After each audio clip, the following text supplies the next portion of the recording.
What if the most obvious facts of history turn out to be beautifully packaged lies, or worse yet, half-truths that distort reality more than any fiction? Before you are 30 stories, 30 myths that have lived in the minds of millions for centuries, and 30 realities that are far more captivating, dramatic, and incredible than anything you've heard before. This isn't a list of debunked misconceptions from the internet. This is archival dust, the scent of ancient manuscripts, and the voices of those whom history chose to forget. Myth number 1. The face that conquered the world without a mirror. For centuries, artists captured her likeness in the same way: a high forehead, a slender nose, almond-shaped eyes, and lips slightly curved in a mysterious smile. Hollywood added to the image with Elizabeth Taylor in lavish garments adorned in gold, surrounded by slaves with fans, gazing down at the world with unmatched beauty. Cleopatra. The very name has become synonymous with sensuality, female power through appearance, and the triumph of beauty over men's intellect. For ages, it was believed that her face made her great. It was this very face that drove Julius Caesar, the coldest strategist of Rome, to lose his mind. It was this face that captivated Mark Antony so deeply that he wagered everything: his army, his honor, the Roman Empire itself. The beauty that destroyed two worlds, poets wrote of her. This is what historians believed. This is what we think. But here's the remarkable part. The only known life portrait of Cleopatra comes from coins. Coins featuring her profile, minted in her own realm under her direct supervision. And if you find these coins, housed in museums in London and Berlin, you'll see something entirely unexpected. A prominent nose with a bump. A jutting chin. Harsh features that stray far from the ideals of classical beauty in any era. Historian Joan Fletcher, who studied numismatic evidence from that time, stated plainly, if this woman were judged solely by her face, history would likely have forgotten her name. So what happened? How did one woman manage to captivate two of the most powerful men of her time, maintain control over the largest grain power in the Mediterranean, and transform Egypt from a fading province into a center of global politics during her 21 years of reign? The answer lies not in the mirror, but in the library. Cleopatra VII, the last queen of the Ptolemaic dynasty, was likely the first in her line to actually learn the Egyptian language. Her ancestors had ruled Egypt for nearly 3 centuries, and all that time they spoke to their subjects through translators because the Macedonian Greeks who seized the country after Alexander saw no need to stoop to the language of savages. Cleopatra learned Egyptian. Then she learned Ethiopian, Aramaic, Hebrew, Latin, and Parthian. According to the ancient Greek historian Plutarch, she spoke 9 languages, and her voice was like a musical instrument. She switched between dialects effortlessly, making every listener feel she was speaking directly to them, in their language, about what mattered to them. Imagine Caesar, a man accustomed to having the world bend to his will. A man who has seen thousands of petitioners, rulers, and kings. And then, suddenly, a young woman stands before him, speaking in Latin, quoting Homer in Greek, discussing Egyptian cults in the priest's tongue, and analyzing military campaigns with the precision of an experienced general. She was well-versed in astronomy, mathematics, philosophy, and history. She was a living library, in a city that housed the greatest library in the world. Her meeting with Antony in Tarsus in Soracogene, BC, became legendary, even during the lifetimes of witnesses. Yes, she arrived on a ship with purple sails, adorned with fragrant oils. Yes, she was dressed like the goddess Isis. But all of this was theater, a carefully orchestrated political performance. Cleopatra understood that Antony was a theatrical man, drawn to grandeur and symbolism. She spoke to him in the language of imagery. And then, when the curtain fell, she engaged him in the language of intellect. This impressed him more than any beauty ever could. The ancient world did not believe a woman could govern a state through intellect rather than physical allure. Rome, having defeated Cleopatra, could not afford to admit it had lost a battle of minds. It was much easier to label her a seductress, a sorceress, an Eastern femme fatale who enchanted great men with love potions.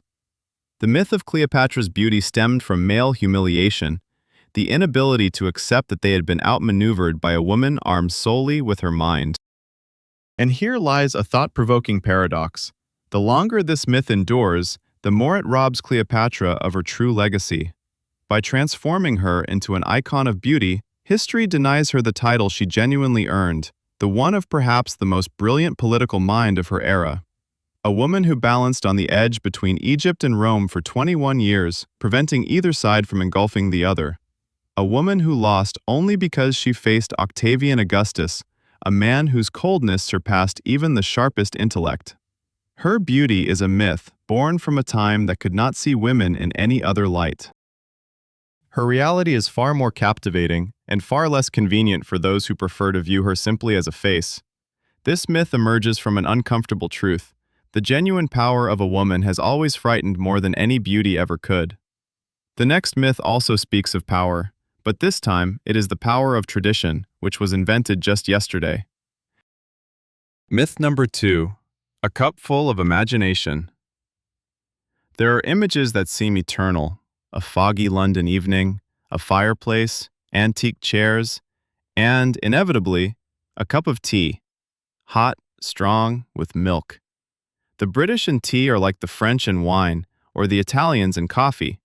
This is the essence, the identity, the DNA of a nation. When you think of the United Kingdom, you think of tea. And the British eagerly uphold this image. The tea-drinking nation. 5 o'clock is tea time. We drink tea in any crisis. But here's a question that is rarely asked. Exactly when did the British start drinking tea? The answer is so unexpected that it makes you want to double-check it. Tea became a widespread British tradition only in the mid-18th century. Before that, for most of Britain's history, thousands of years, there was no tea at all. The national drink was ale, a dark, thick beer consumed at breakfast, lunch, and dinner by men, women, and children. After all, the water from the Thames was deadly, and brewing killed most pathogens. A medieval Londoner could drink several pints of ale a day, not out of indulgence, but as a survival strategy. When did tea appear? It was brought to Britain by the Portuguese in the mid-17th century and remained a curiosity for the wealthy in its early years, an exotic novelty showcased to guests as a sign of wealth and sophistication. A key figure in this shift was a woman, Catherine of Braganza, a Portuguese princess who became the wife of King Charles II in 1362. She brought with her the habit of drinking tea, and it quickly became fashionable at court. Whatever the queen did was seen as worthy of imitation. However, even after this, tea remained a luxury of the elite for nearly a century. The true tea revolution occurred for reasons that were purely economic and political, connected to one of the darkest chapters in British history. The East India Company, which controlled trade with Asia, discovered that tea could be sold cheaper by utilizing labor on seized plantations. As prices dropped, tea flooded into the masses. Meanwhile, the British government began actively fighting against gin, known as the gin epidemic of the 18th century, which was decimating the working class, prompting authorities to redirect the public's thirst towards a safer option. Thus, tea became the national drink, not through centuries of organic tradition, but in just a few decades of deliberate policy and aggressive trade. The concept of afternoon tea at 5 o'clock is even younger. It was popularized by Anna, the Duchess of Bedford, in the 18th century, as she sought entertainment between lunch and dinner. One aristocrat started the tradition, another picked it up, and within a few generations, it morphed into an ancient British custom. There lies a startling truth about how traditions are born. What worth does a 1,000-year tradition hold if it's really only around 250 years old? How many other timeless customs are similarly youthful inventions when viewed honestly? This myth is born from a nation's desire to have roots deeper than they actually are. The next myth arises from the desire for spectacle. Because what happened in the arena was far from what we see in the movies. Myth number 3, the arena misunderstood. The roar of the crowd, sand soaked in blood. 2 men, one defeated, the other with a sword at his throat. The crowd roars, thumbs turn down. The victor lowers his blade. Death as a spectacle, as sport, as culture. This is how we envision gladiatorial combat, the essence of Roman brutality, an endless slaughter where every defeat meant death. This image has become so ingrained in our culture that it's almost unquestionable. Hollywood has spent hundreds of millions to reinforce it. School textbooks gloss over the details, and almost no one asks the simple question, how beneficial was it really? Beneficial, that's the key word. Because Rome, despite its thirst for spectacle, was primarily a civilization of shrewd merchants. And a gladiator was not just a disposable tool, they were a valuable asset. Training a gladiator took years. Typically, the apprentice was a prisoner of war or a criminal, bought by a lanista for a hefty sum. This was followed by months, even years of training. They were fed a specific diet, and this is not just a figure of speech. Studies of gladiators' bones, discovered in Ephesus in 2026, showed their diet was largely vegetarian, rich in carbohydrates and calcium. They were literally given barley, beans, and stock made from animal bones to strengthen their bones and develop subcutaneous fat for protection against injuries. They received the best doctors, including the renowned Galen, the father of ancient medicine, who began his career as a physician in a gladiatorial school in Pergamon. These were living investments, and like any investment, they were well cared for. Evidence that has survived to this day, graffiti from Pompeii, official records, inscriptions on tombstones, paints a very different picture. Most fights did not end in death, but rather in defeat. The defeated gladiator would raise a finger, a symbol of a plea for mercy, and in most cases, mercy was granted. The organizer of the games could spare the defeated fighter simply because killing him meant paying compensation to the owner. Why pay when you could release him and have him fight another 20 times? Researcher Colin Ward, who examined epigraphic evidence of gladiators, estimated that only about 1 in 9 known matches ended in death, and even then, typically under exceptional circumstances. The famous thumbs down that we associate with death likely was not that at all. The Latin phrase pollice verso simply meant turned thumb, without specifying the direction. The gesture for death might have been something entirely different, perhaps a clenched fist or an outstretched hand. The image of the gladiator as a doomed soul is a later Roman and medieval invention.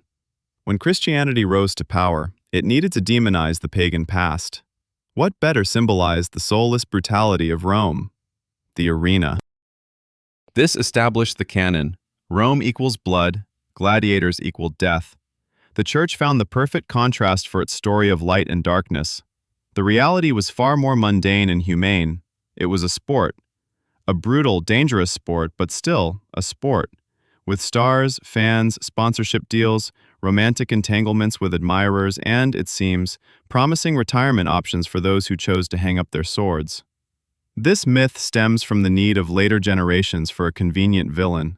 The next story is about a man who has been portrayed as a villain for centuries, even though he was one of the most complex nation builders in history. Myth number 4. The tyrant who built a nation, Ivan the Terrible.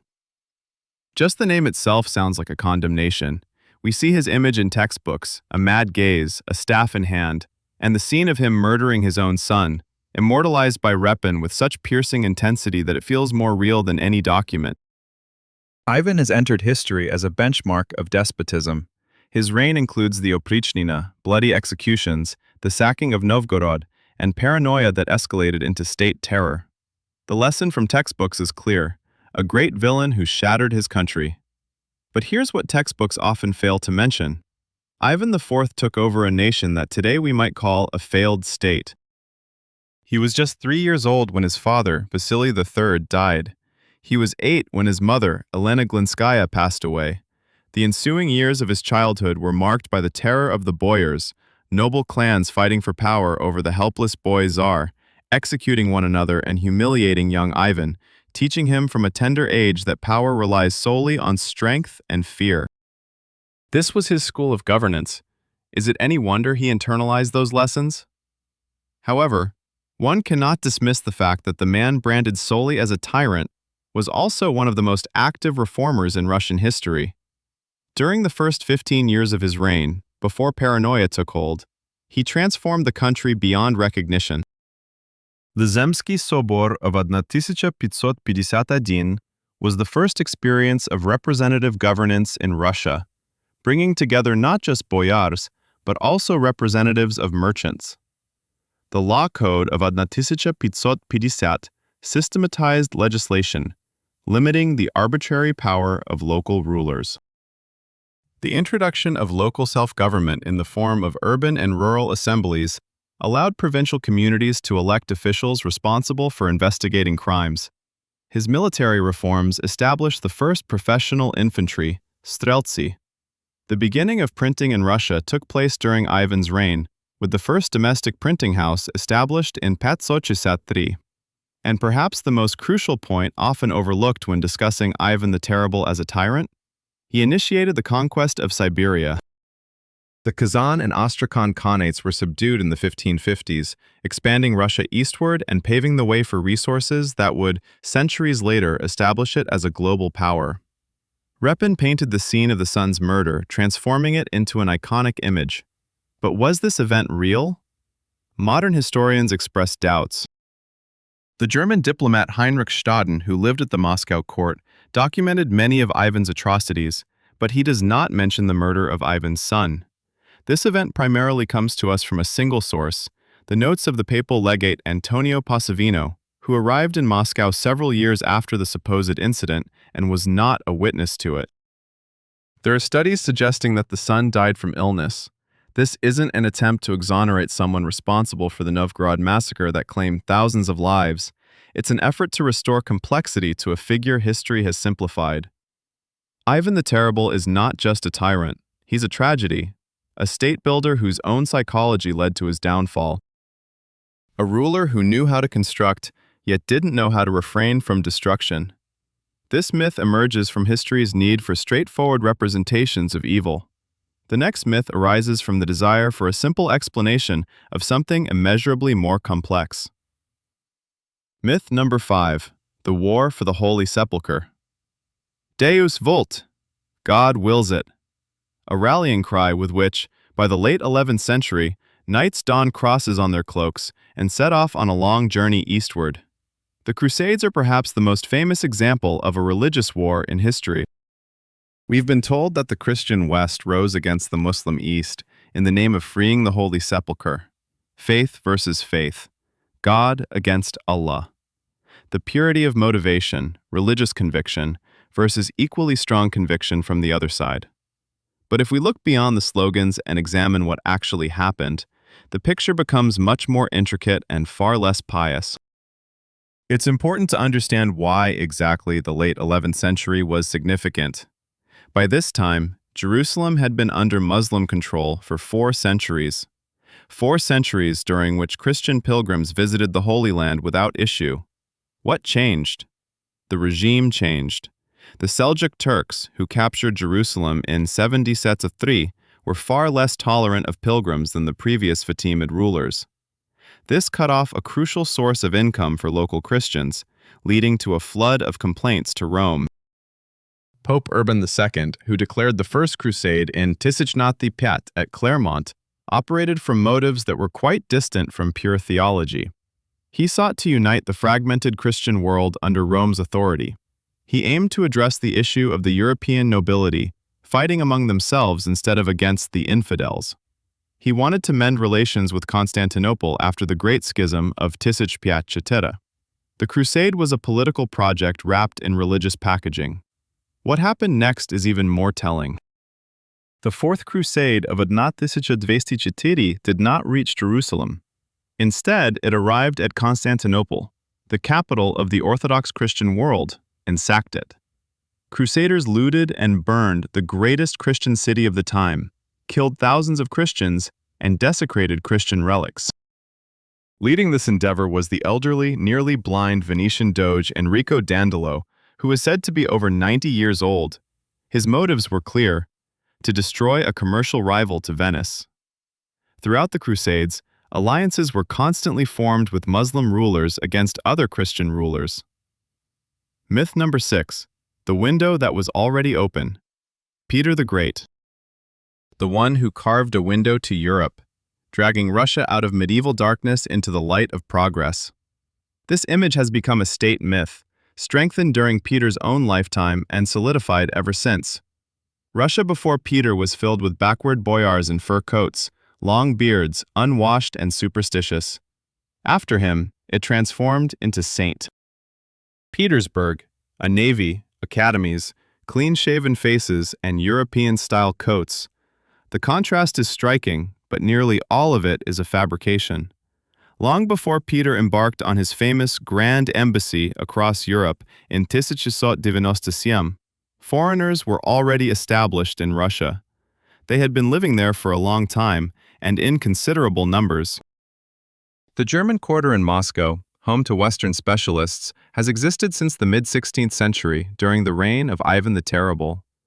By the mid-17th century, it was inhabited by thousands of foreigners, doctors, military engineers, merchants, and craftsmen. Young Peter found his first teachers and friends there, including the Dutchman Timmerman, the Scotsman Gordon, and the Genevan Lefort. Peter's father, Tsar Alexei Mikhailovich, known as the Quietist, actively translated Western books into Russian, invited foreign craftsmen, and organized new regiments based on Western military models decades before Peter's reforms. His favorite, Artemon Matveyev, maintained a household that adhered to Western customs, free from the seclusion of women, filled with readings of foreign books, and featuring theatrical performances. The first theater in Russia appeared under Alexei Mikhailovich in 1672, 3 years before Peter's birth. So, what did Peter do? He enacted something significant, yet different. He made Europeanization a state policy and gave it a forceful, systematic nature. He didn't just open a window, he knocked down a wall. The difference lies not in the direction, but in the method and pace. The nobles, forced to shave their beards under threat of taxation, the foreigners imported in large groups, the gentry sent abroad for education under the fear of losing favor. This was forced modernization, a revolution from above. However, it was this violent, rushed, and harsh nature of Peter's reforms that created the main problem: a deep cultural divide between the Europeanized elite and the rest of the country, a divide that Russia felt even 200 years later. This is the same gap between the educated society and the common people that fueled the revolutionary movements of the 19th century. Thus, Peter was not the creator of Russian Europeanization. He was its accelerator and radicalizer. This changes everything. If the isolation of Russia before Peter was a myth, then his greatness turns out to be much more complex. He didn't save the country from darkness. He violently shattered one cultural model for another, and the consequences of this break echoed for centuries. This myth was born out of the state's need for a founder, a mythological creator. The next was born from the church's need for an image of horror. Myth number 7. A fire that almost didn't exist. When the word Inquisition is mentioned, an image immediately springs to mind: a square, a post, a bonfire. Thousands, hundreds of thousands, even millions of victims burned for their faith. The figures quoted in popular books range from several 100,000 to 9 million. The latter often applies to the supposed victims of the witch hunts, which are conflated with inquisitorial trials into one terrifying picture. This image is one of the most successful historical exaggerations in European culture. In 1998, the Vatican took an unprecedented step. It opened the archives of the Sacred Congregation for the Doctrine of the Faith, that is, the archives of the Inquisition itself, to a group of international historians. This was the first time scholars had access to the complete documents. The results of their research, published in the 2000s, turned the conventional narrative on its head. The Spanish Inquisition, the most famous and, by reputation, the most brutal, during its existence from the 12th to Wasamshadvisit to issue death sentences to about 3,000 to 5,000 people. These are grim numbers, but over 3.5 centuries, considering that the population of Spain alone was in the millions. In comparison, secular courts of the same era issued death sentences much more frequently and executed them with far less humanity. The Inquisition, despite its reputation, had more clearly defined procedures for defense than most secular tribunals. The witch trials, which claimed between 40 to 60,000 lives in Europe, were also primarily not the work of inquisitorial tribunals. Mass executions of witches predominantly occurred in Protestant regions of Germany and Switzerland, where the Inquisition did not exist. The Spanish Inquisition approached witchcraft accusations with significant skepticism. Its theologians viewed belief in genuine magic as superstition. In 1609, the Logroño tribunal examined a case of witches from Navarre, and Inquisitor Alonso de Salazar Frias, after reviewing the evidence, concluded that there was no such witchcraft practice. Rather, it was all folk superstitions and hallucinations. He insisted on the release of the accused. So, where does the myth of millions of victims come from? It was shaped by anti-Catholic propaganda during the Reformation. Protestant pamphleteers of the 16th and 17th centuries deliberately inflated the image of inquisitional horror, and they succeeded to the point that even in the 21st century, most people cite numbers that exceed reality by hundreds of times. This doesn't mean that the Inquisition was a virtuous institution. It indicates that the truth about it, which encompasses the systematic persecution of minorities, torture as a legal tool for interrogation, and the destruction of intellectual life in entire regions, is horrific enough without exaggeration. By adding non-existent millions, we don't make history scarier, we only lose sight of real victims amidst the fog of numbers. This myth was born from propaganda that transformed into history. The next myth emerged from colonial pride, needing an image of the naive savage. Myth number 8. The god no one expected. The Gulf Coast of Mexico. Ships appear on the horizon that have never been seen here before. Creatures clad in metal emerge, riding strange animals. According to the account repeated for centuries in textbooks, the Aztecs fell to their knees in astonishment. This was Quetzalcoatl, the feathered serpent god, coming from the east as predicted. Hernán Cortés was mistaken for a god, which is why the conquest of Mexico went so smoothly. This story is so captivating that one might hesitate to verify it. Unfortunately, it is almost entirely fabricated. Historian Camilla Townsend, in her groundbreaking work Fifth Sun, published in 2010, did what too few had done before. She read the Aztec sources in their original language, Nahuatl, not the Spanish chronicles written by conquerors or the indigenous people converted to Christianity decades after the conquest, but the sources by the Aztecs themselves. What did she discover? The tale of the Aztecs mistaking Cortés for Quetzalcoatl appears in sources no earlier than a few decades after the conquest, when the Aztec elite, trying to make sense of the catastrophe, created narratives to explain the unexplainable. "We lost because we thought they were gods" was a way to maintain dignity. Not "we were defeated," but rather "we were tricked in a supernatural way." What do the early sources say? Montezuma II met Cortés with cautious diplomatic calculation, not with religious awe. Aztec rulers engaged in active reconnaissance. Messengers reported the arrival of the Spaniards months before they set foot in the court. Moctezuma understood that these were people.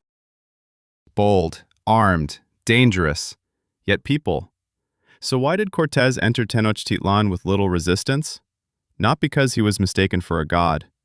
Rather, Moctezuma was playing a complex diplomatic game, hoping to discern the strength of the newcomers and find a way to neutralize them. The Aztec Empire was despised by the conquered people, from whom Cortés cleverly gathered allies. Additionally, the Spaniards brought diseases that had ravaged the population even before the decisive confrontations. And Cortés was a brilliant tactician, adept at turning local conflicts into advantages. The myth of the god wasn't born among the Aztecs. It was created by the Spanish colonizers, who found it incredibly convenient. If the natives worshipped their conquerors as gods, it was not a conquest, but providence. It wasn't a crime, it was destiny. This myth sprung from the colonial need for self-justification.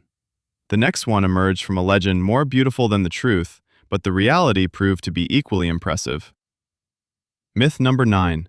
The abyss that never existed. Sparta. Just the name evokes an image. Stern warriors hardened from infancy, casting aside the weak by throwing them into the abyss of apothetai.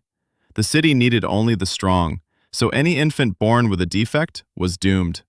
This imagery forms the basis of our understanding of Spartan society, merciless natural selection elevated to state policy. But where exactly was this abyss? Ancient sources refer to the apothetai, the place to which they are taken, as a chasm on Mount Taygetus. Greek historian Plutarch, writing in the 1st to 2nd centuries AD, describes this practice in his Life of Lycurgus. It sounds convincing. However, Plutarch lived around 600 years after the peak of Sparta. This is akin to a modern author writing about medieval England based on Renaissance sources, inevitably leading to distortions, exaggerations, and embellishments.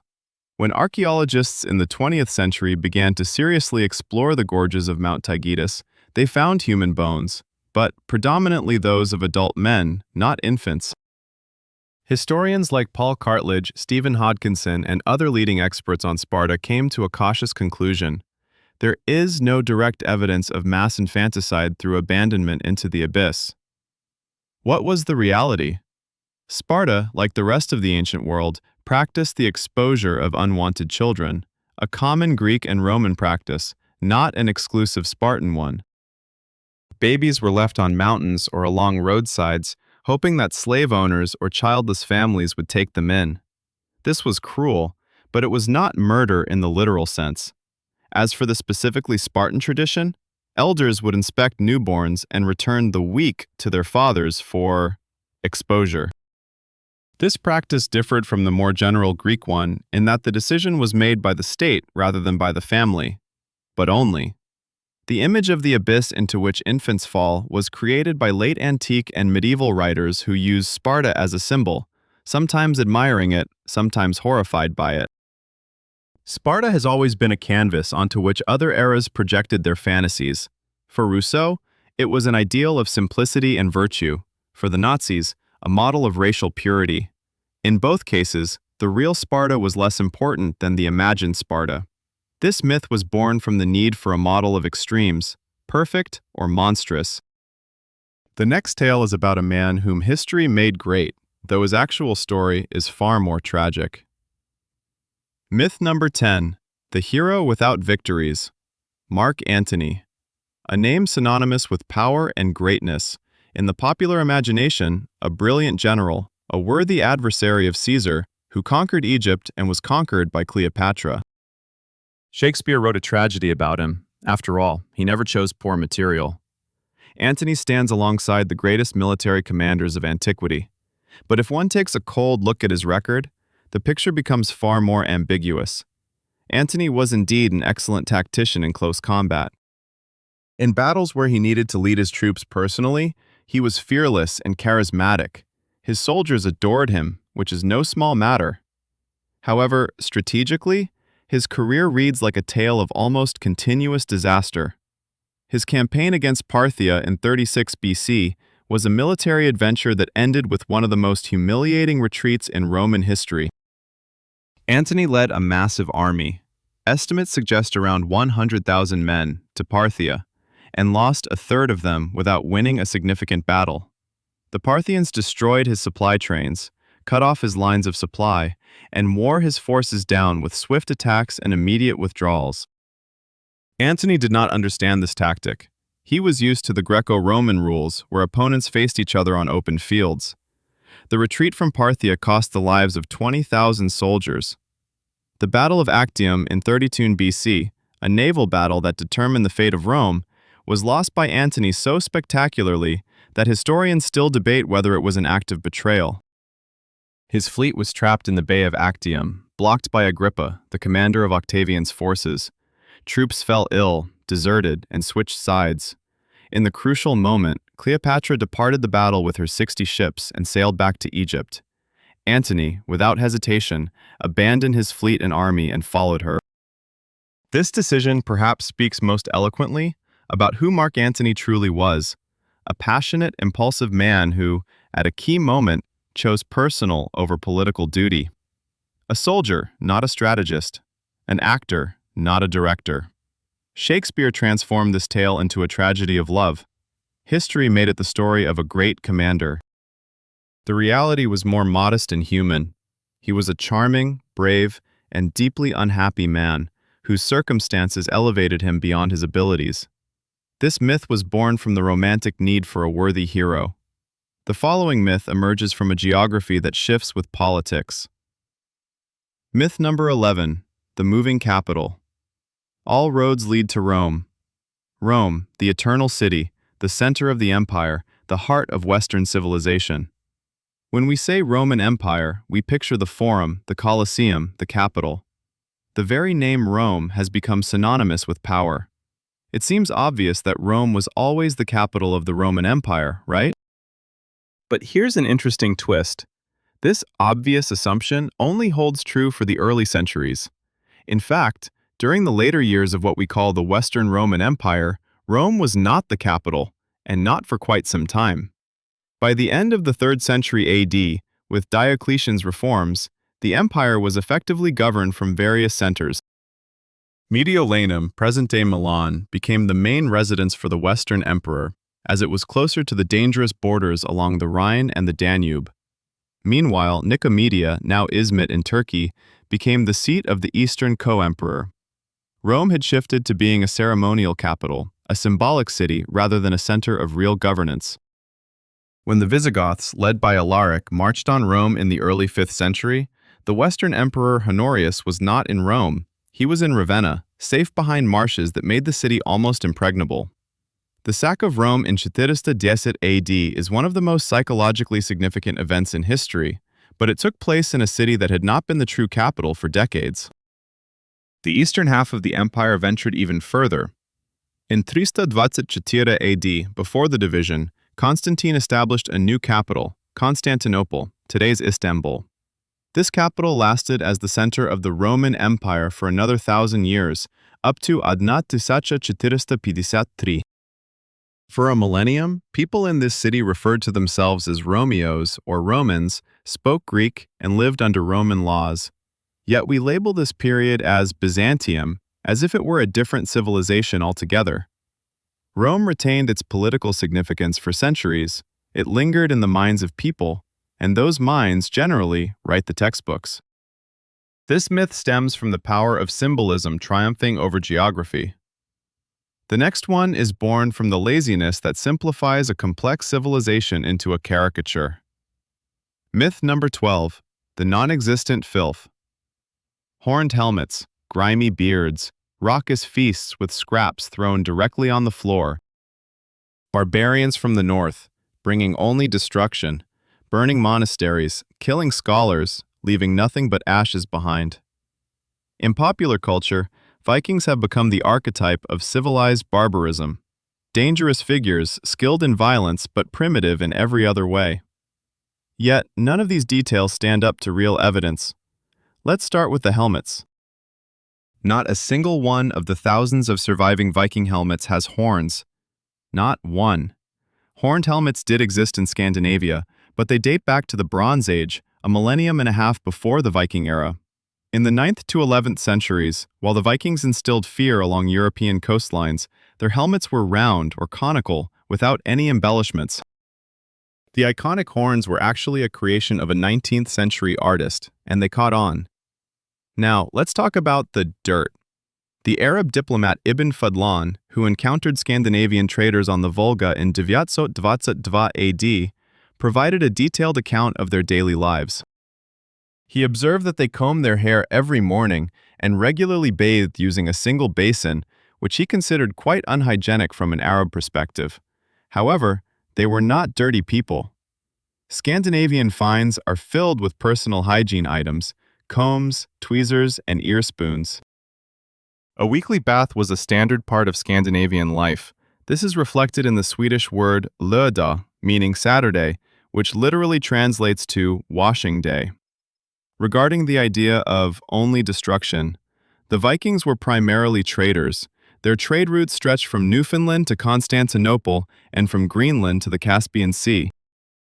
The trade route known as from the Varangians to the Greeks, connecting Scandinavia through Novgorod and Kiev to Constantinople, was one of the main arteries of medieval commerce. The towns, often labeled as sacked, were frequently founded or significantly expanded by the Vikings themselves. Dublin was established by Scandinavians. Kiev was fortified and developed by Scandinavian rulers.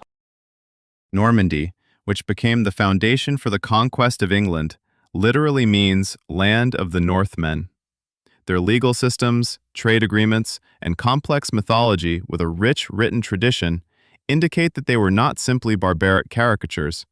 The image of the dirty, wild Viking was largely created by monasteries, the only centers of literacy in Western Europe at the time.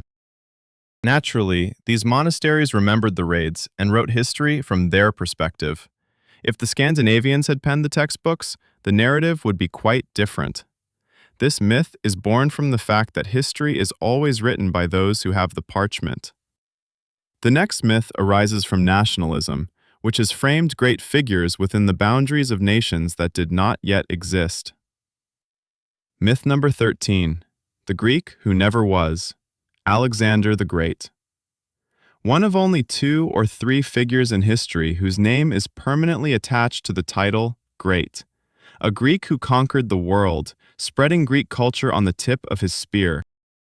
This is the narrative found in most Western textbooks.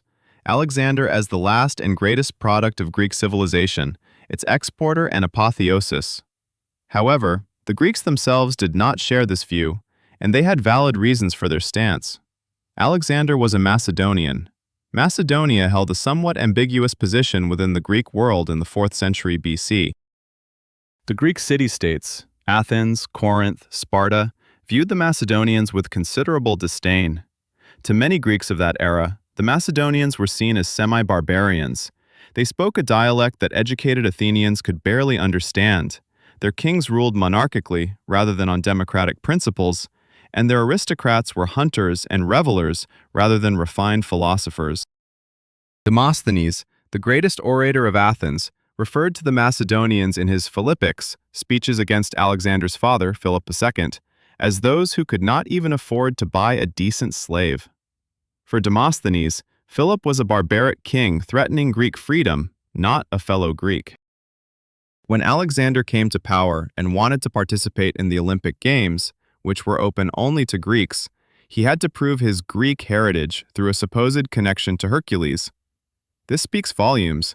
If he had been obviously Greek, no proof would have been necessary. As for Alexander's army and close circle, they were Macedonian. His closest allies, Hephaestion, Perdiccas, Ptolemy, Antigonus, were all Macedonians. The tactics Alexander used so successfully, the oblique phalanx and cavalry charges, were military innovations developed by Alexander's father. So why did Alexander become seen as a Greek? Partly because he sought out this identity himself. He revered Homer, carried the Iliad on his campaigns, and aspired to surpass Achilles. His teacher, Aristotle, was Greek, and Greek culture was an ideal for Alexander. He genuinely spread Hellenism to the lands he conquered. But embracing a culture does not make one its true descendant. There's no doubt Alexander was great. But his greatness lay in standing at the crossroads of worlds, using Greek culture as a tool and the Macedonian military machine as his weapon. Trying to fit him into a single national identity, whether Greek, Macedonian, or, as some Balkan nationalists do, any other, does not tell the true story. It's politics. This myth is born from nationalism projecting modern categories onto the ancient world. The next myth is about a trade route that turned out to be longer and more complicated than usually thought. Myth number 14. The tea that took longer. We already know that the ancient British tradition of tea is relatively young.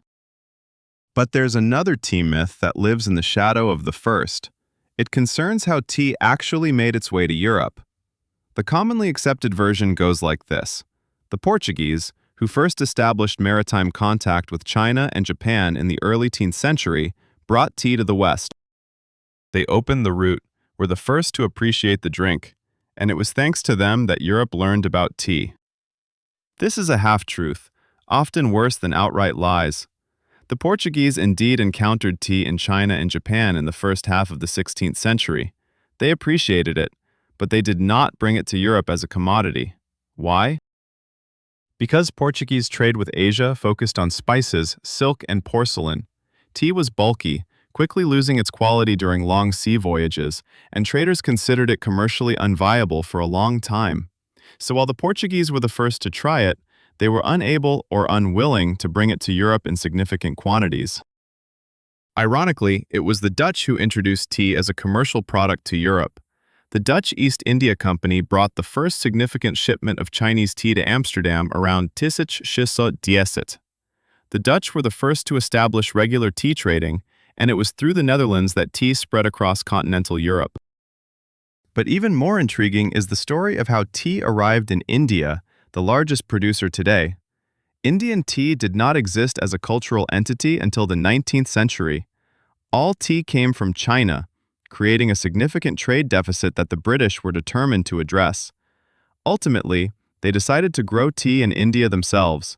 They needed a botanist named Robert Fortune for this mission.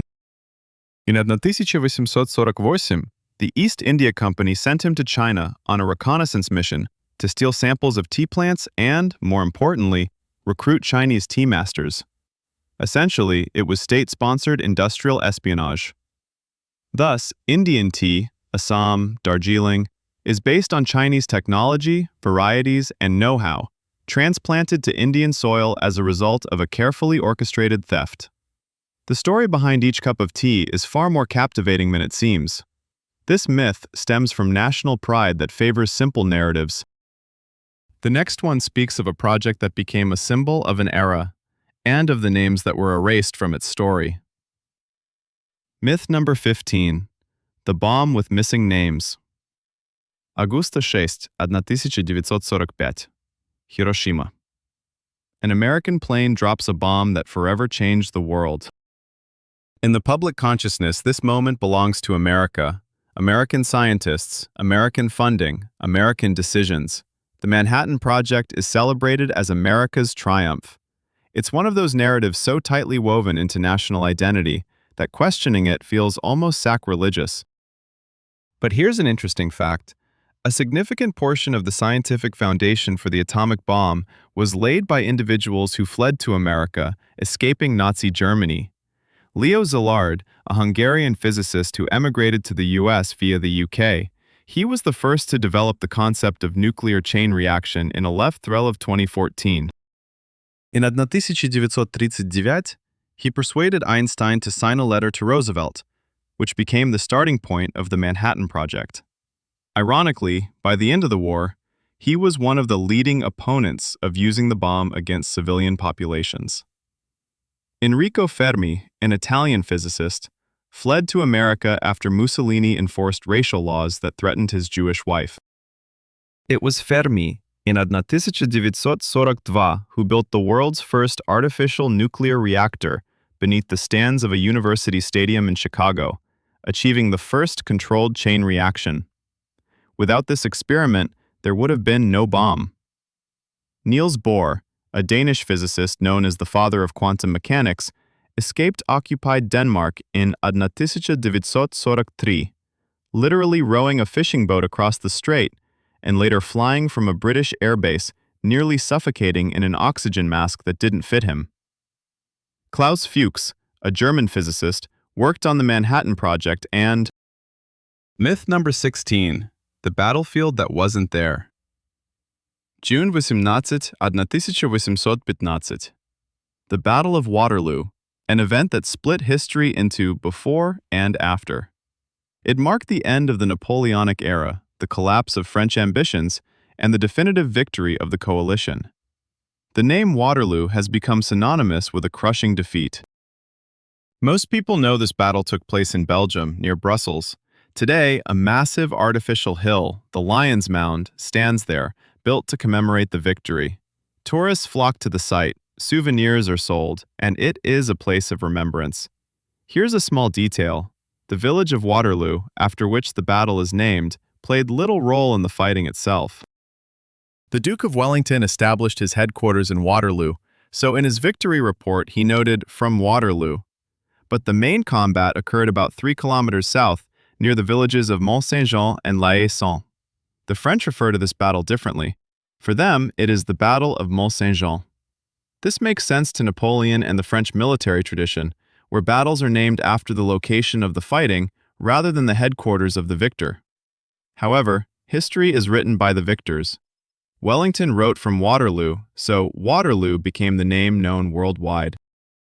This may seem like a minor detail until you realize that the principle of the winner's headquarters names the event reflects a deeper truth. Victors not only win battles, they also name them, rewrite their meanings, and determine what gets taught in schools. Napoleon himself, in his memoirs from his exile on St. Helena, offered many reasons for his defeat, many of which are quite convincing.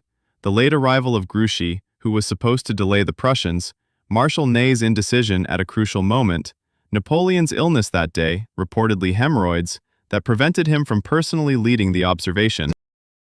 As you can see, sometimes history is influenced by physiology. This myth arises from a simple fact. Whoever writes the report names the battle. The next myth comes from a persistent refusal to accept that a hero can emerge from the wrong family. Myth number 17. The shepherdess who didn't tend sheep. Joan of Arc.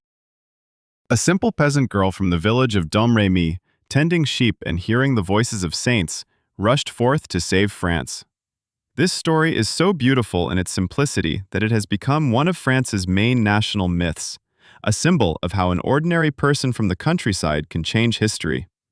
But what if that simple peasant girl was a bit more complex than she appears?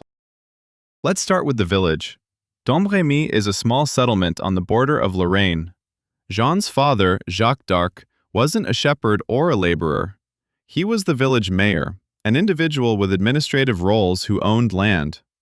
By the standards of rural France in the 15th century, this was a respected position of moderate means. The d'Arc family belonged to a class that today we might call solid middle class, neither aristocrats nor destitute. It gets more interesting. From the very beginning, Jeanne was remarkably well received at the court of the Dauphin Charles. A peasant girl arriving before the future king sounds like a fairy tale. But in practice, the path from a commoner to a prince in feudal France was blocked by numerous barriers. So how did she manage? Researchers, including historian Gerard Pimou, point out a number of details that don't fit the image of a simple girl. Her skills with horses and weapons, abilities not typically acquired in a village. Her tactical thinking, noted by contemporary observers. Her ability to negotiate with military leaders. Some historians suggest a more noble lineage, either through illegitimate or extramarital connections within aristocratic circles, which would explain both her skills and the ease with which she was accepted by the court. This remains a hypothesis. There is no direct evidence. Yet, even without considering this theory, the image of the shepherdess is overly simplistic. Jeanne was a skilled military organizer. The Orléans campaign was meticulously planned. She was an experienced negotiator. She possessed enough political insight to understand she would be executed, and attempted to strike a deal. The myth of the simple shepherdess was necessary for France. It conveyed that God hears even the smallest voices. A hero can emerge from nowhere. Yet the real Jeanne was more complex, and perhaps even grander for it. This myth was born from a democratic ideal imposed on medieval reality. The next one arises from an even greater ideal, freedom, which turned out to be freedom for the few. Myth number 18. Revolution for all. All men are created equal. These words from the Declaration of Independence echo the foundation of the American dream and American identity. The American Revolution of 1776 is popularly understood as a struggle for freedom for all people against British tyranny. Colonists united by the desire for independence, casting off the shackles of the metropolis. But let's ask, for all people? Is that true? Of the 3 million residents in the American colonies at the time, around 500,000 were black slaves. Several 100,000 more were Native Americans. Neither group was truly included in the struggle for freedom. Moreover, many of them actively fought alongside the British Crown. In 1775, Lord Dunmore, the British governor of Virginia, issued a proclamation promising freedom to all enslaved individuals and indentured servants who fled from their patriot owners and joined British forces. This was a brilliant tactical move, and it worked. Thousands of enslaved people escaped to British lines. For these individuals, the British crown symbolized liberation, while the founding fathers were their jailers. Some of the key fathers of freedom were significant slave owners. George Washington owned more than 200 slaves at different points in his life.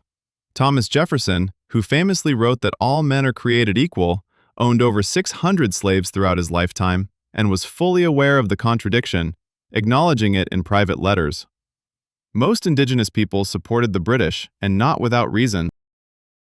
In 1763, London issued a proclamation forbidding colonists from settling west of the Appalachians, de facto attempting to halt expansion into native lands.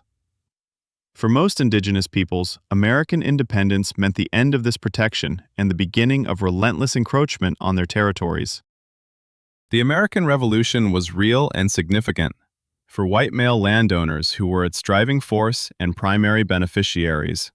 For the remaining 3/4 of the population, it was either alien or hostile.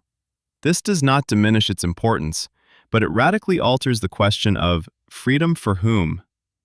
This myth arises from a nation's need for a foundational narrative of freedom. The next myth is born from gender, more specifically, assumptions about it. Myth number 19. The pharaoh in feminine form. The term pharaoh itself carries a masculine connotation. When we think of Egyptian rulers, we envision men adorned with the double crown, wielding a scepter and flail. Cleopatra serves as the exception that confirms the rule. Hatshepsut, if she is remembered at all, is another rare exception. But what if the rule itself is incorrect? Let's start with Hatshepsut. She ruled Egypt in the 15th century BCE as a pharaoh, not as a regent nor as a queen mother, but as a fully fledged pharaoh with official titles, cartouches, and depictions in a masculine form complete with a false beard. Official art portrayed her as a man, not because she concealed her gender, but because the concept of pharaoh required a specific iconography. Yet, there were also images where she was portrayed as a woman. No one at court was misled about her biological sex. Hatshepsut ruled for about 22 years, longer than most male pharaohs.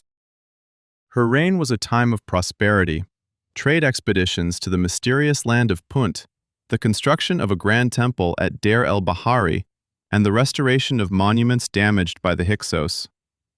After her death, her successor, Thutmose III, systematically destroyed her images, erasing faces and sealing up statues. For a long time, historians believed that this was a form of revenge for years of undermining power. Today, a different theory prevails. The destruction occurred at the end of Thutmose III's reign and was an attempt to ensure a smooth transition of power to his son by eliminating alternative lines of succession. Hatshepsut was not alone. Nefertiti, whose significance during Akhenaten's reign, based on various accounts, went beyond the official title of Great Royal Wife, may have ruled as a co-regent. There is a hypothesis supported by several Egyptologists, suggesting that after Akhenaten's death, she could have taken the throne under the male name Nefer-Neferu-Aten. The evidence is inconclusive, and the debate continues. Names like Nithakret-Sipta, Sobek-Neferu, and Tauzert may be unfamiliar to the public, but each belonged to a woman who ruled Egypt as a pharaoh. Egyptology is gradually bringing them out of obscurity. The role of a pharaoh was not exclusively male. It was a concept that could manifest in different bodies when circumstances required. Our image of the pharaoh as a man is a projection of our own biases, not the Egyptian reality. This myth arises from our tendency to view the past through the lens of present-day prejudices. Another myth stems from our inclination to depict weakness where there was tragedy. Myth number 20. The forgotten king Nicholas II, the last Russian emperor. In popular perception, he is seen as a soft, indecisive man led astray by his wife Rasputin and circumstances, a ruler who didn't understand his country, showed little interest in governance, and was completely absorbed in family and hunting. The label "weak king" is almost an official characterization, passed down from one textbook to another. This is an unfair assessment, an unfairness that is quite fascinating. Nicholas II was, seemingly, one of the most hard-working officials among all Russian czars. He personally read and signed thousands of documents each year. His diaries and letters reveal someone who worked daily, for hours, with meticulous attention to detail. Count Witte, a longtime finance minister, hardly sympathetic to Nicholas, noted his phenomenal memory and ability to retain vast amounts of state information. The problem lay elsewhere.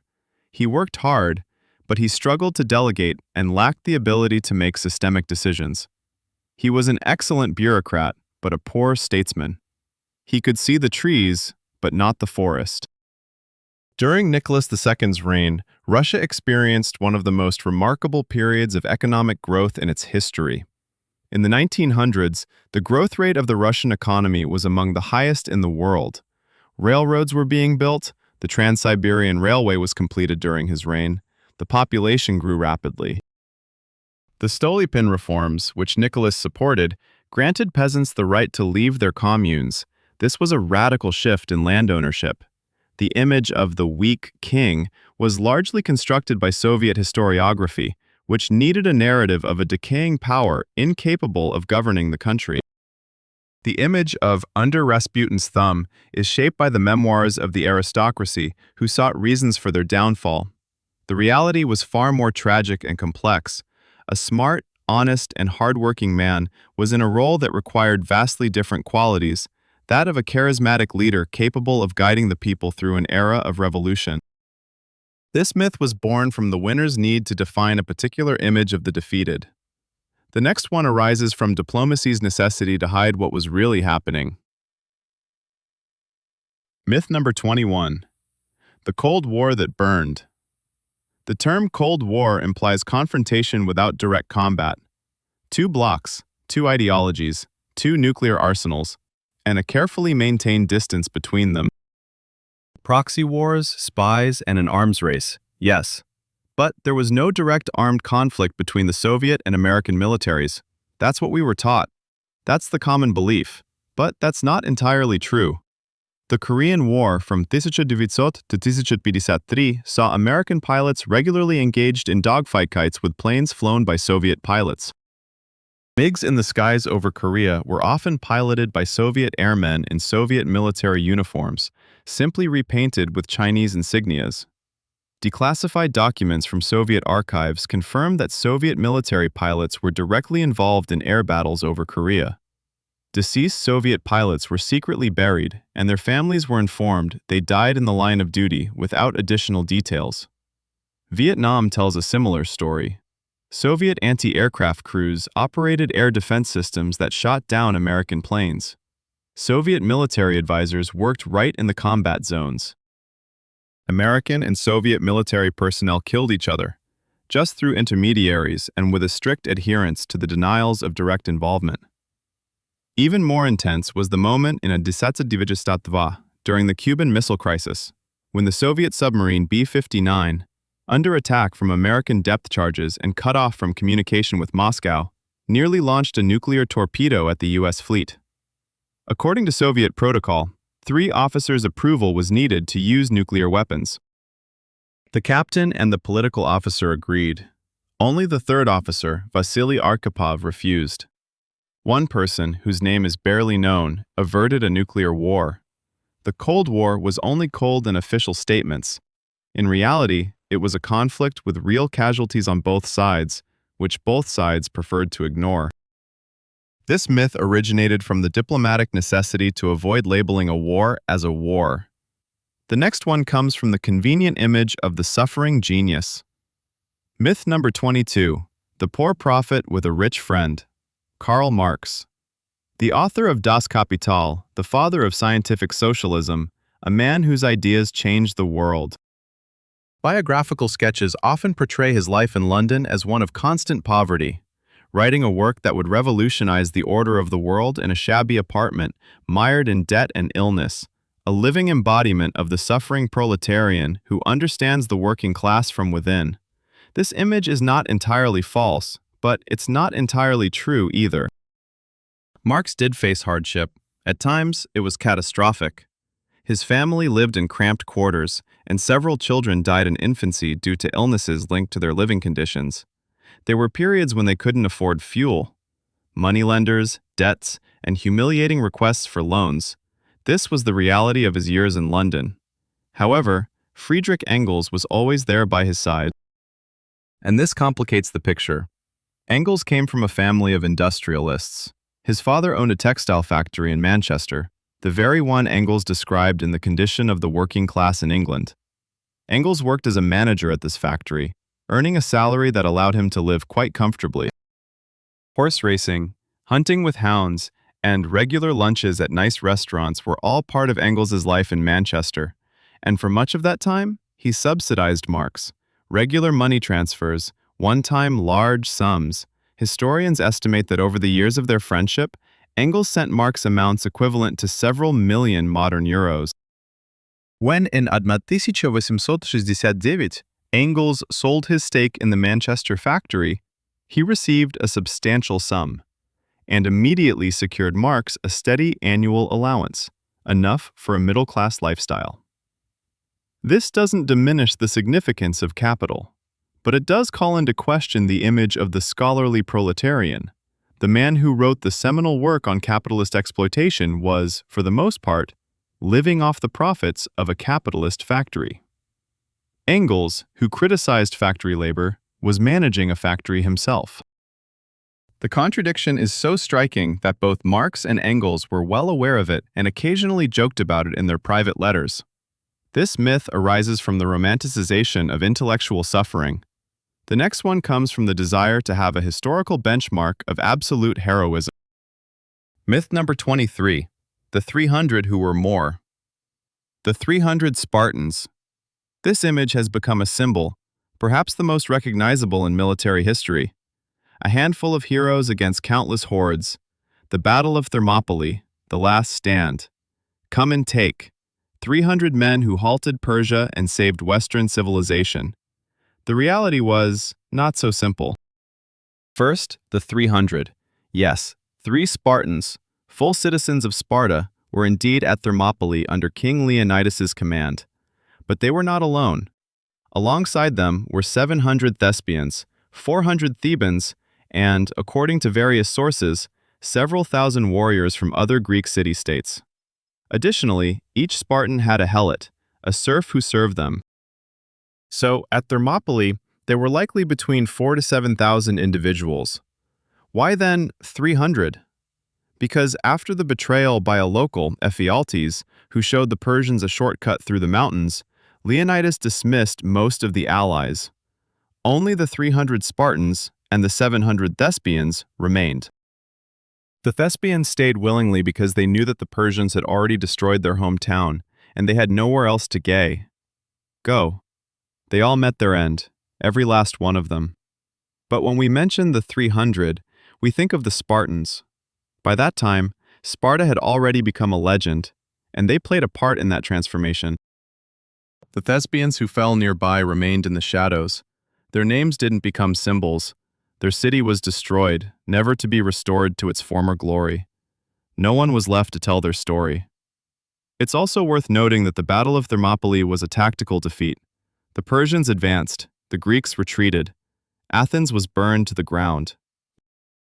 Victory came later, at Salamis and Plataea, in naval and land battles where the Greeks fought differently. Thermopylae became a grand tale, but it was a story of a lost battle. Their victory was psychological, not strategic. This myth arose from a need for an example of sacrifice that overshadows those who also gave their all. The next myth stems from one of history's most captivating detective stories. Myth number 24, Princes in the Shadow of Accusation. Summer of 1420, the Tower of London. 2 young princes, 12-year-old Edward and 9-year-old Richard, enter the fortress and never emerge. Their uncle, the Duke of Gloucester, becomes King Richard III, a villain. A murderer of his nephews, a hunchback with a dark soul. Shakespeare crafted one of literature's most memorable villains. "I am a villain," says Shakespeare's Richard. This was said convincingly, and the world believed it. But here's the intriguing part. There is no evidence that Richard III killed the princes. Not a single piece. The bodies of the princes were never officially found during his lifetime. Under Charles II, children's bones were discovered in the Tower. They were ceremoniously reburied as remains of the princes, but without any scientific identification methods. Modern DNA analysis could have been possible, but permission to exhume royal remains was never granted. The chronology is far more complicated. The princes disappeared in 1983. Richard ruled for 2 years until his death at Bosworth in 1985.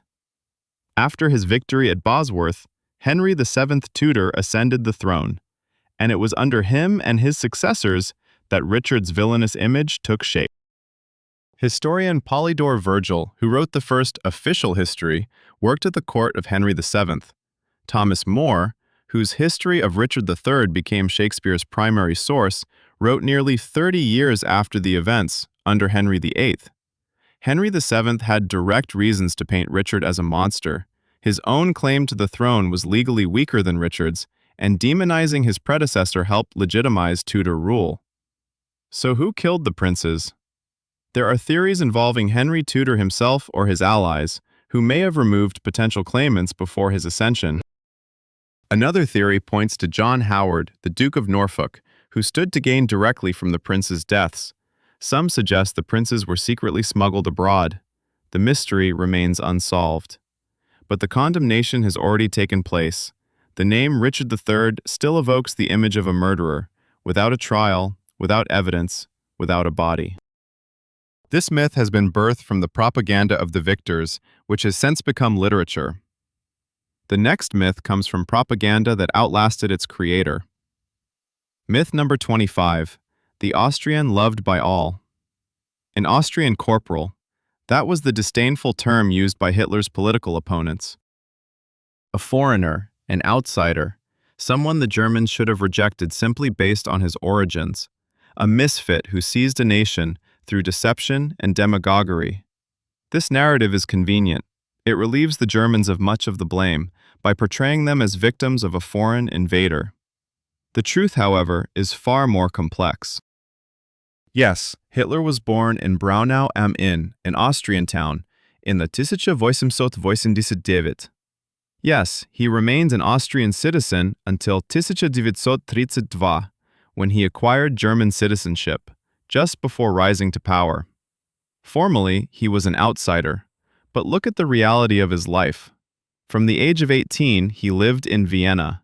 By 24, he had moved to Munich. It was in Bavaria where his political ideology was shaped. Here he enlisted in the army in 19,000, not in the Austrian army, but in the Bavarian one. It was here that he founded the NSDAP. For him, Austria was a youthful failure, a provincial town that rejected him as an artist. Germany represented his identity, his passion, his project. And the Germans did not see him as a foreigner. In November 1923, during the Beer Hall Putsch, he was released early after a brief prison sentence. In the 1932 elections, he garnered 37% of the votes, in a fair contest with real competition. This was a third of the German electorate, voting deliberately. The argument of the Austrian outsider was invented by post-war Germany, which needed to come to terms with what had happened. If Hitler was not one of us, then the events were seen as a tragic invasion by an alien element. If he was one of us, much more uncomfortable questions arise. This myth stems from a national inability to look into the mirror. The next one is born from a persistent stereotype of barbarians who could only destroy. Myth number 26, barbarians with bureaucracy. The Mongols. Just the word conjures images of Genghis Khan, fire, the sword, and pyramids of skulls. The largest land empire in history, and the image of its creators is reduced to one concept: destruction. The Mongols were only capable of conquering, with no ability to build. Conquered peoples were annihilated, cultures erased, and cities turned to ashes. This is only half the truth, the half that is easiest to remember.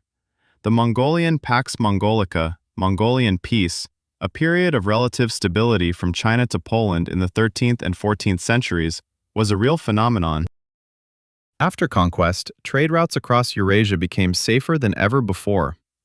Marco Polo was able to travel from Venice to China not because the world had become a kinder place, but because the unified Mongol Empire ensured safety along the entire Silk Road. The Mongol administration was practical and flexible. Conquered regions were usually allowed to keep their local officials and laws as long as they did not resist. Tolerance was a key policy. In Mongol capitals, Buddhist temples, Christian churches, mosques, and shamanistic practices coexisted. Papal envoys who traveled to the courts of great khans in hopes of converting them to Christianity returned stunned, not by cruelty, but by the organization and diversity they encountered. The most famous Mongol Khan wasn't Genghis Khan, but his grandson Kublai Khan, who founded the Yuan dynasty in China. Under his rule, new canals, roads, and postal systems were built, along with the capital city of Dadu, modern-day Beijing. His court became a center for arts and scholarship. Destruction was indeed real, especially during the initial conquests. The capture of Baghdad in Fitishat Viestapath, which marked the end of the Abbasid Caliphate, was a true catastrophe. However, this was one method of Mongolian policy, a demonstrative punishment for those who resisted. Generally, those who surrendered without a fight were spared. The Mongols were brutal conquerors and skilled administrators. These two traits coexisted within them without apparent contradiction, which perhaps speaks more about the nature of statehood in general than about the Mongols specifically. This myth arises from the fact that burning cities are remembered longer than postal stations. The next myth is born from the disasters that history has simplified down to a single fire. Myth number 27. The library that burned for a long time. The Library of Alexandria, a major symbol of loss. The greatest repository of knowledge in the ancient world, and its destruction in an instant, in a single fire. Barbarians, or Caesar or the Arabs, depending on the version, set the building ablaze. Scrolls burn. Knowledge perishes. The world descends into darkness. The problem is that none of these fires was the actual destruction. Let's start with the basics. The Library of Alexandria, or more accurately, the Museion with its storages, was not just one building. It was a system of storage and scholarship distributed across several locations in the city. The main storage was in Bruchion, the royal district, while an additional facility was at the Serapeum in another part of the city. The first of the fires occurred in 48 BCE during Julius Caesar's time. Caesar ordered part of the Alexandrian fleet in the harbor to be set on fire. The flames spread to the coastal warehouses. Some scrolls, likely copies intended for shipment, were destroyed. This was a fire in the harbor, not in the library. Strabo, who visited Alexandria several decades later, described the Museion as a thriving institution. The second fire occurred during the reign of Emperor Aurelian in 270 CE, when he suppressed a revolt in Alexandria. During the battles, the royal quarter was destroyed, possibly including part of the main storage facility. In 1391, the third event occurred when Theophilus of Alexandria destroyed the Serapeum as a pagan temple. This site could have housed a vast collection of scrolls. It was part of the Christian campaign against pagan cults. The fourth event was the Arab conquest in Shesot Sorok Adin. The famous story about Caliph Omar, who supposedly said, "If the books contradict the Quran, burn them. If they agree, they are unnecessary," is likely a later fabrication. Arab sources do not corroborate this tale. The true history of the Library of Alexandria is one of gradual decline. There were reductions in funding, a brain drain of scholars, and an overall decline in imperial culture. Fires, raids, and religious transformations all took their toll. However, there wasn't a single day, one fire, or one villain responsible. It was an era that slowly began to lose appreciation for what was stored within those walls. This myth is born from the need to pinpoint a specific moment of tragedy. The next myth arises from the idea that behind charlatanism lay genuine science. Myth number 28. The alchemist who didn't seek gold. Medieval alchemists have become a caricature so entrenched in culture that it's nearly impossible to shake off. They are portrayed as frauds in dark cellars, puffing on bellows over cauldrons of bubbling liquids, deceiving the wealthy with promises of the philosopher's stone and eternal life. This is not science. It's greed, superstition, and fraud. The reality is far more complex and interesting. Alchemy was a proto-science, a system for exploring the natural world that predated modern scientific methods. Yes, its theoretical foundations were flawed. The notion that all substances are made up of four elements, or that metals can be transformed by altering their spiritual essence, that's not physics. But within those misguided theories, alchemists conducted real experiments. It was alchemists who developed many of the fundamental chemical procedures that form the basis of modern chemistry. Distillation, sublimation, filtration, crystallization, these are all alchemical techniques that evolved into chemistry. They discovered mineral acids, created the first accurate scales for measuring chemical reactions, and developed techniques for analyzing metal alloys. Jabir ibn Hayyan, an Arab scholar from the 8th to 9th centuries, known in the West as Geber, wrote hundreds of treatises that laid the foundations of systematic chemistry. His descriptions of the synthesis of various compounds are so precise that modern chemists can reproduce his experiments.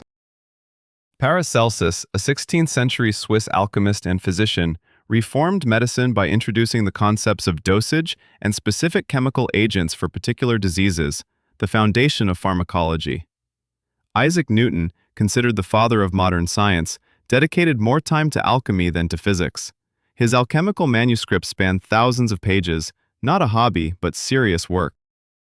He sought connections between the material and spiritual worlds with the same rigor that he applied to studying the laws of gravitation. Alchemy was not a mere charlatan's trick. It was a science lacking the precise language to describe its observations, but it was still observing.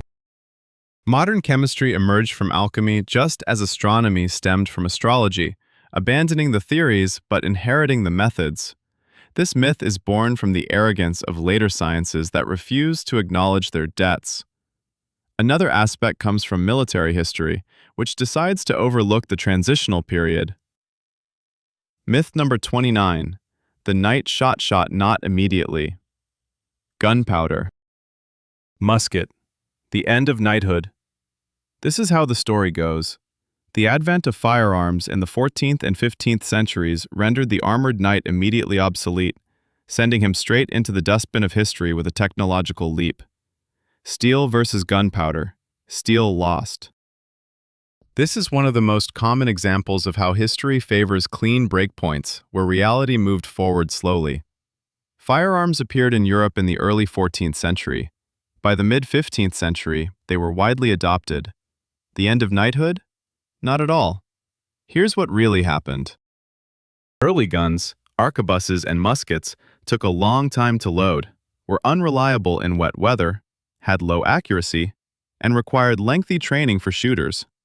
A heavily armored cavalry knight on a galloping horse was a tough target for a lone musketeer, who needed several dozen seconds to reload. This is why tactics quickly adapted. Musketeers were arranged in multiple ranks to fire in rotation. While the first ranks reloaded, the others shot. But knights did not disappear. They adapted. Armor became thicker, especially breastplates, in response to firearms. The famous full-plate armor of the 15th and early 16th centuries was a reaction to gunpowder, not a precursor to it. Testing armor for bullet resistance, firing trials on breastplates became standard practice at that time, leading to the characteristic dents we see on museum exhibits. Heavy cavalry remained a decisive force on the battlefield for nearly 200 years after the introduction of gunpowder. The Battle of Breitenfeld in 1622, a key encounter of the 30 Years' War, was settled by a cavalry charge. The Polish winged hussars, the heaviest cavalry of their time, swept away the Turkish army at Vienna in 1623, achieving one of the largest cavalry victories in history, 300 years after the advent of gunpowder. Knighthood did not die from a bullet. It ended due to changes in the economic model of warfare, when mass infantry from taxpayers became cheaper than maintaining mounted knights. and due to changes in the political model, when nation-states took military monopoly from feudal vassals. This myth stems from our love of clear technological breaks. The latter emerges from the realization that the Age of Enlightenment was not as logical as it seems. Myth number 30. The light that did not dispense darkness. The Age of Enlightenment, the 18th century, enlightenment and reality. The 18th century marked the triumph of reason over superstition, a victory of science over religion. Enlightened monarchs and humanist philosophers laid the groundwork for the modern world. Voltaire mocked the church, Diderot created the encyclopedia, and Kant urged us to have the courage to use our own understanding. Darkness receded, and light advanced. This is the official narrative, the self-telling of an era that it constructed and that we readily accepted. However, the reality of the 18th century painted a different picture. It was during the Enlightenment that European slave trade reached its peak. The 18th century saw the highest volume of slaves being transported across the Atlantic. Philosophers who wrote about human rights and the dignity of reason resided in nations whose economies were built on the labor of individuals stripped of all rights. Montesquieu condemned slavery in theory in The Spirit of the Laws, yet immediately found practical justifications for it. Locke, who championed natural rights, participated in drafting the Constitution of Carolina, which legalized slavery in the American colonies. The enlightened monarchs of the era, Frederick the Great and Catherine the Great, despite their intellectual prowess, ruled absolutely, allowing no real limitations on their power. Catherine's correspondence with Voltaire is a prime example of mutual admiration, while the reality of serfdom in Russia, which she governed, was quite different.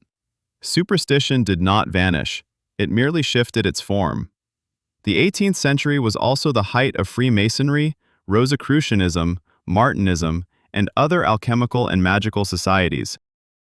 Mesmer, with his animal magnetism, captivated Parisian salons, the very gatherings where Voltaire and Rousseau were discussed. Casanova practiced magic alongside philosophical dialogues with the Enlightenment thinkers. The legendary figure Count Saint-Germain was welcomed in the finest homes across Europe. The anti-religious impulse of the Enlightenment was genuine, yet it did not defeat religion, it transformed it. Traditional Christianity was replaced by new quasi-religions, the cult of reason, the cult of progress, the cult of nation, the last of which manifested particularly vigorously in revolutionary France, where the guillotine operated in the name of reason with the same zeal that the Inquisition once operated in the name of God. The Enlightenment was a significant intellectual movement that genuinely laid the foundations for the modern world. Yet it was riddled with contradictions that the Enlighteners themselves preferred to overlook. To label this era as the victory of reason over superstition is to accept its own marketing at face value. Here they are, 30 archives, 30 stories that history preferred to simplify. Each of these myths has endured for long, because they were convenient. For the power, for the church, for the nation, for the pride of the victors. Reality has proven to be more complex, more contradictory, more human, and for this reason, it was hidden behind a beautiful facade. Yet complexity is not a weakness of history, it is its strength. A person who understands that Cleopatra triumphed through wit, that traditions are forged over decades, that great villains built states while great heroes lost battles, such a person perceives the present with sharper clarity, because it knows simple explanations are rarely the truth. Archive closed. Until next time.